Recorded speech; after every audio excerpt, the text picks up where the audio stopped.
రుణమాఫీ విషయంలో ఏవైనా సాంకేతిక సమస్యలు తలెత్తితే సంబంధిత అధికారులను సంప్రదించాలని బీసీ సంక్షేమ శాఖ మంత్రి పొన్నం ప్రభాకర్ రైతులకు విజ్ఞప్తి చేశారు.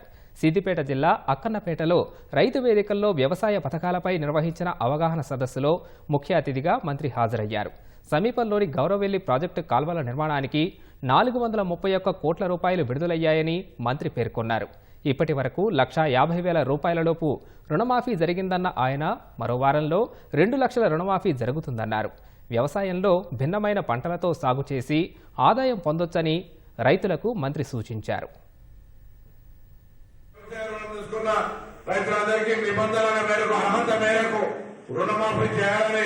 నిర్ణయం తీసుకుంది కాబట్టి సాంకేతికంగా ఎవరైనా ఇబ్బంది ఉంటే దయచేసి సంబంధిత అధికారులకు చెప్పమని కోరుతూ, రెండవది గృహజ్యోతికి సంబంధించి 200 యూనిట్ల వరకైనా రాకపోతే మీరు అర్హత ఉండి 200 యూనిట్ల లోపల కాల్చుకున్నాక కూడా రాకపోతే వాళ్ళ వివరాలు కూడా మండల కార్యాలయంలో ఆఫీస్ ఓపెన్ చేసినాం.